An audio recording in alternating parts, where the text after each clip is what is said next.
taking a look from the Marvel Legends 2-pack exclusive to Toys R Us. We have the Dum-Dum Dugan and the Hand Ninja. So first we'll take a look at the back of the package. As you can see, they have a write-up for both of them and statistics and powers listed for both of them. And now we're going to set aside Dugan. We'll get back to him. So we'll be taking a look at the Hand Ninja first. Now you can see the ninja pictured is in red. However, this guy is in white for some reason. He comes with not one, not two, but 3 swords, all the same. Yet he has no place on his uniform there to put any of the swords, or any of the weapons in it for that matter. He also comes with a pair of nunchucks. Just a piece of black string that keeps them together. As I said, these swords are all the same. They're pretty detailed, your standard katana blade weapons. They slide in and out pretty easily, all the weapons do. The nunchucks are a little bit tighter. His outfit, or gi, I believe it's called. Not sure if that's the same term. It does limit some of his articulation, particularly in the legs here. I do like the gauntlets and shin guards, or armor on his shins and knees. So he's supposed to be some sort of magical ninja because he has the white pupilless eyes. So he's not. He's a little bit more than human, I guess.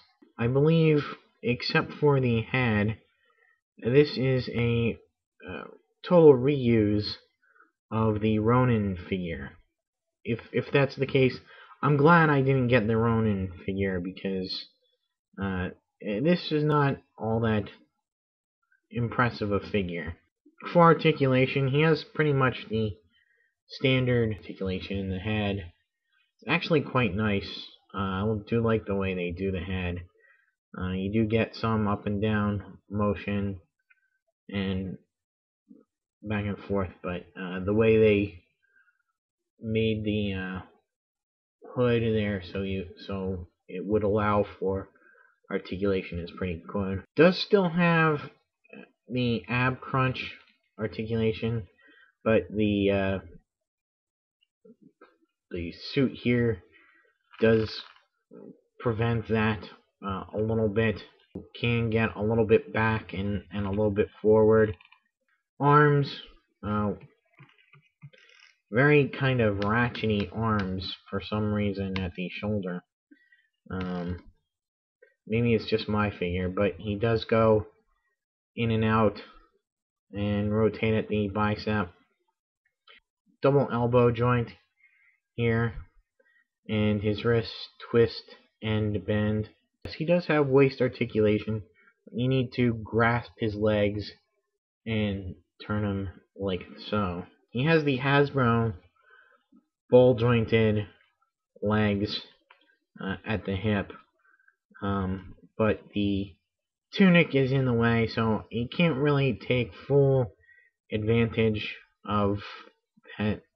However wonky I think it is, you still can't take full advantage of that joint there, so you're limited to pretty much in and out and the twist in the upper thigh. It's got the double knee joint the foot rotates and bends forward and back, and that's it.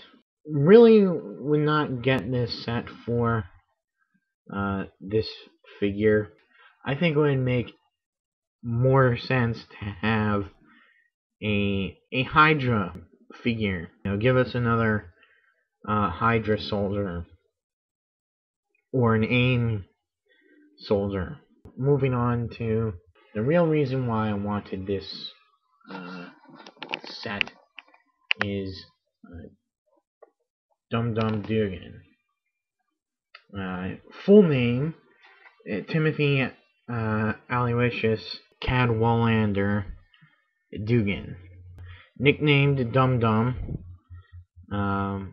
He made his first appearance in Sergeant Fury and the Howling Commandos in #1 in 1963, which was a retro war series that took the Nick Fury character and featured him in wartime World War II scenarios with a team of commandos, and it was a mixed-matched bunch. More on that later. We'll get into the figure. It uses the same body as the 2-pack Hasbro version of Nick Fury, which I do not have. It has a very nice face sculpt and head sculpt, trademark handlebar mustache, and his bowler hat. It is molded on there, so it cannot come off. Well, I would have liked to have had it come off, maybe. Nice little details on the boots down here with the buckles. Various straps here, some of which are several separate pieces. So you have here this belt, this holster for his gun. I guess you can remove it if you so desired. I'm not going to. And he comes curiously with another little thing over this bicep, and covers up the shield symbol on his right arm. The paint is pretty nice. It's a nice white.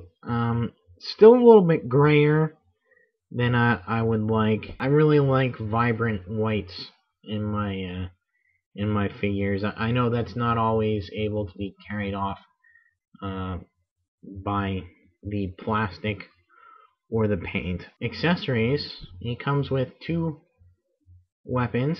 Comes with this M16 type rifle.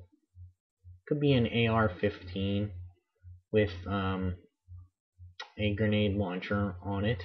Different colored magazine here for the rifle to give it a little bit of extra color. And the other weapon is this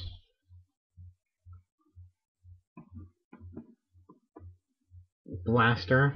Looks like a Luger, and it fits into the holster, and the holster will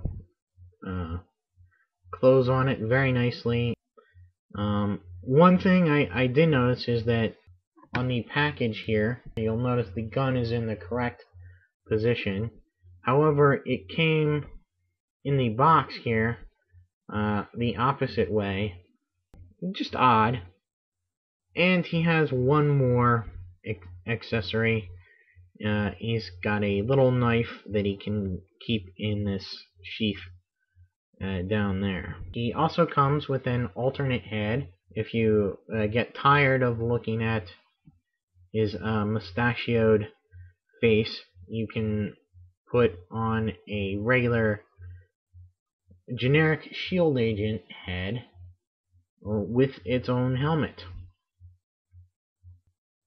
But I'm primarily Dum-Dum Dugan fan. For articulation, this guy again has pretty much the same joints as most Marvel Legends. Up and down on the neck, side to side. Arms go all the way around, out, rotate at the bicep, double joint at the elbow, rotate at the glove, end of the glove. The wrists go bend a little bit, and all the fingers are articulated. Ab crunch, very nice, ratchety. He does have the Hasbro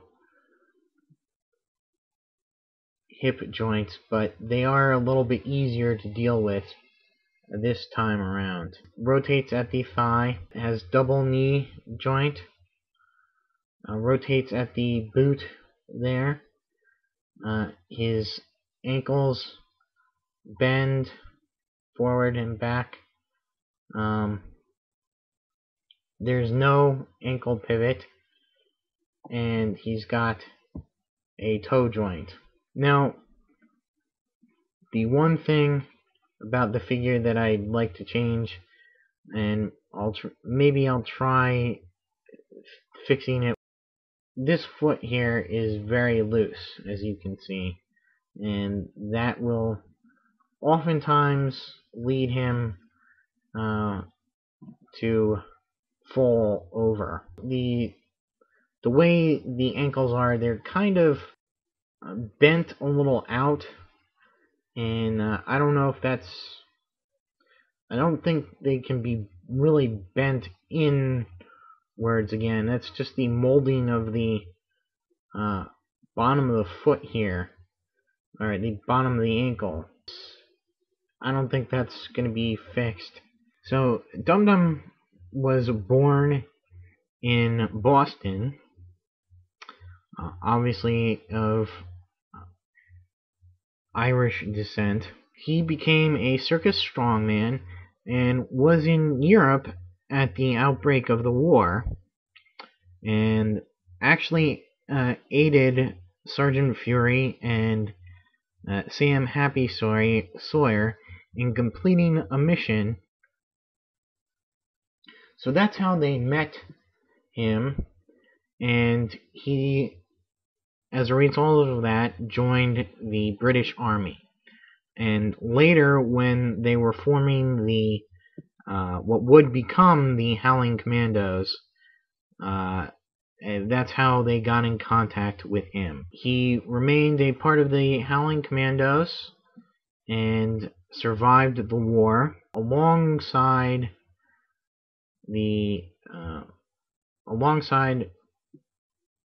Nick Fury. He underwent some of the testing of the Infinity I forget what they call it, the Infinity Potion or Infinity Elixir or whatever, which was basically an age-defying compound. So that's why he's able to stay young. Almost all of the surviving members of the Howling Commandos volunteered to undergo this process and stayed young, and some of them even went on to become members of S.H.I.E.L.D. And Dugan becomes the head of internal security and often acted as the acting or interim head of S.H.I.E.L.D. when Fury was absent. Eventually, Dugan kind of gets his own series. It's actually the series of a property that Marvel had acquired to do comics for, and that's Godzilla. Dugan was put in charge of the anti-Godzilla S.H.I.E.L.D. task force. S.H.I.E.L.D. was pursuing the Godzilla monster all around. You can, depending upon how you look at it, he was either the hero of the book or the villain of the book. They actually did capture Godzilla at one point, and in order to control him better, they shrunk him down using Pym particles. So they had a tiny Godzilla, which led to some pretty goofy and funny yet fun comics. So anyway, he still remains a S.H.I.E.L.D. agent today, and pretty pretty trustworthy, both to Nick Fury and many of the other Marvel characters. I guess that'll be it. So stay tuned for more Marvel Legends reviews, and until then, I'll see you.